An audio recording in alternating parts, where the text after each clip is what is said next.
நாளைக்கான வீடியோக்கான ஒரு ப்ரோமோ தாங்க வந்திருக்கு. ப்ரோமோ வந்து சூப்பரா இருந்துச்சு அப்படின்னு தாங்க சொல்லணும். நம்ம கௌதம் இருக்காங்கல்ல, கௌதம் வந்து மதுமிதாவுக்கு ஸ்வீட்டெல்லாம் ஊட்டி விட்டுக்கிட்டு இருக்காரு அப்படின்னு தாங்க சொல்லணும். அதெல்லாம் பார்க்குறக்கும் சேனலை மட்டும் மறக்காமல் லைக் அண்ட் சப்ஸ்கிரைப் மட்டும் பண்ணிடுங்க. ஃபஸ்ட்டு எடுத்தோடனே எல்லாருமே வந்து டைனிங் டேபிள் உட்காந்துருக்கிற மாதிரி தான் காட்டிக்கிட்டு இருக்காங்க. அந்த நேரத்தில் வந்து நம்ம சகுந்தலா இருக்காங்கல்ல, அவங்க தான் எல்லாத்துக்குமே வந்து சாப்பாடெல்லாம் கொடுத்துக்கிட்டு இருக்காங்க. நம்ம கௌதம் மதுமிதா ஒன்றா உட்காந்து சாப்பிட்றத பார்த்துட்டு அவங்களுக்கு வந்து பயங்கரமான கடுப்பில் இருக்குது. ஒரு மாதிரி முறைச்சி பார்த்துக்கிட்டே இருக்காங்க. ஆனால் நம்ம கௌதம் டக்குன்னு அவனுக்குள்ள ஒரு மைசூர் பாக்கு இருக்குது, அதை எடுத்து பார்த்துட்டு அப்படியே நாக்கு எச்சி வெடிகிற மாதிரி பண்ணிவிட்டு வாவ் சூப்பராக இருக்கே அப்படின்னு சொல்லிட்டு அதையே பார்த்துட்டு சாப்பிட போகிறாங்க. அந்த நேரத்தில் ராகுல் இருக்கார்ல, ராகுல் வந்து அண்ணே நிறுத்தினேன் அப்படிங்கிற மாதிரி சொல்கிறாங்க. டேய் என்னடா உனக்கு பிரச்சனை, ஒழுங்காக நிம்மதியாக சாப்பிட கூட விட மாட்டியாடா அப்படிங்கிற மாதிரி கேட்குறாங்க. அண்ணே நீ இப்படி பண்ணுவேன்னு எதிர்பார்க்கவே இல்லைண்ணே அப்படிங்கிற மாதிரி சொல்கிறாங்க. நான் என்னடா பண்ணேன் அப்படிங்கிற மாதிரி கௌதம் கேட்காங்க. இல்லைண்ணே நீ இருந்தால் நீ பண்ணுறது ரொம்ப தப்புண்ணே, இதெல்லாம் சரியில்லைண்ணே அப்படிங்கிற மாதிரி சொல்கிறாங்க. டேய் நான் என்னடா தப்பு பண்ணேன், சொன்னாதான்டா எனக்கு தெரியும் அப்படிங்கிற மாதிரி வந்து கௌதம் கேட்குறாங்க. என்னண்ணே ஸ்வீட் எடுத்துகிட்டு நீ பாட்டில் சாப்பிட போகிற அப்படிங்கிற மாதிரி சொல்கிறாங்க. ஆமாடா எனக்கு வயிறு பசிக்குது, அதுவும் எனக்கு ஸ்வீட் வந்து எந்த அளவுக்கு பிடிக்கும்னு உனக்கு தெரியுமில்ல, பிற என்னத்தை ஸ்வீட் சாப்பிடும்போது தடுத்துக்கிட்டு இருக்க அப்படிங்கிற மாதிரி சொல்கிறாங்க. அண்ணே நான் தடுக்கலண்ணே, அன்றைக்கி ஊட்டி விட்டு தான் நீ சாப்பிடணும், அதுக்கு முன்னாடி நீ சாப்பிடக்கூடாது அப்படிங்கிற மாதிரி வந்து ராகுல் சொல்கிறாங்க.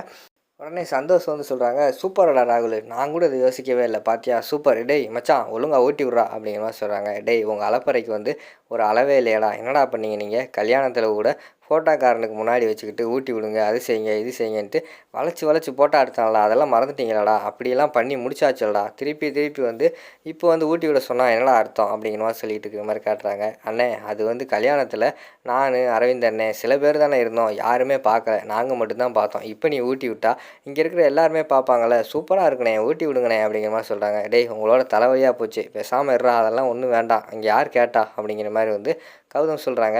உடனே சந்தோஷ் வந்து சொல்கிறாங்க. மச்சான் நீ ஊட்டி விடலைன்னா உன்னால் ஸ்வீட்டே சாப்பிட முடியாது, ஒழுங்காக ஊட்டி விட்டு சாப்பிடு மச்சான் அப்படிங்கிற மாதிரி சொல்லிட்டு இருக்கிற மாதிரி காட்டுறாங்க. உடனே எல்லாருமே சுற்றி இருக்கிற எல்லாருமே சொல்ல ஆரம்பிச்சிடுறாங்க. கௌதம் ஊட்டி விடுங்க ஊட்டி விடுங்க அப்படின்னு சொல்லிட்டு எல்லாருமே சொல்கிற மாதிரி தான் காட்டிக்கிட்டு இருக்காங்க. என்னடா இவங்களோட தலைவலியாக போச்சு அப்படின்னு சொல்லிட்டு கௌதம் வந்து மதுமிதா வந்து மெதுவாக பார்த்துக்கிட்டே இருக்காங்க. அதாவது அவங்க வந்து எந்த ஒரு இதுனாலும் கண்ணாலே சம்மதம் வாங்குற மாதிரி காட்டுவாங்களே, இவர் என்னென்னு கேட்க அவங்க சரின்னு சொன்னால் இவர் பண்ணுவார்ல, அது மாதிரி வந்து கௌதம் வந்து மதுமிதாவே பார்க்குற மாதிரி காட்டுறாங்க. உடனே மதுமிதா வந்து வெக்கப்பட்டுக்கிட்டே சரி அப்படின்னு சொல்லிட்டு தலையாட்டுற மாதிரி தான் காட்டிக்கிட்டு இருக்காங்க. சரி இருங்கடா ஊட்டி விட்றேன் அப்படின்னு சொல்லிட்டு மைசூர் பாக்கு எடுத்துகிட்டு நம்ம மதுமிதாவுக்கு வந்து ஊட்டி விட்ற மாதிரி தான் காட்டிக்கிட்டு இருக்காங்க. எல்லாருமே அந்த இடத்துல கை தட்டி என்ஜாய் பண்ணுற மாதிரி தான் காட்டிக்கிட்டு இருக்காங்க. இங்கிட்டு பார்த்தா நம்ம சகுந்தலாவுக்கும் அங்கிட்டு லட்சுமணனுக்கும் பயங்கரமான கடுப்பாயுது. லட்சுமணெல்லாம் அதை பார்க்கவே இல்லை, அவர் பாட்டில் சுகத்தில் படுத்துக்கிட்டு அங்கிட்ட திரும்பிக்கிட்டு இருக்கிற மாதிரி காட்டுறாங்க. அதில் ஒரு இது என்னென்னா நம்ம மாயாவும் ஜீவாவும் வந்துடுறாங்க, அவங்களையும் காட்டுறாங்க. அவங்களும் அந்த டைனிங் டேபிளில் தான் உட்காந்து பார்த்து எல்லாருமே என்ஜாய் பண்ணிக்கிட்டு இருக்கிற மாதிரி தான் காட்டிக்கிட்டு இருக்காங்க. அதோட பார்த்துக்கிட்டிங்கன்னா இந்த ப்ரோமோ வந்து முடிச்சிடுறாங்க.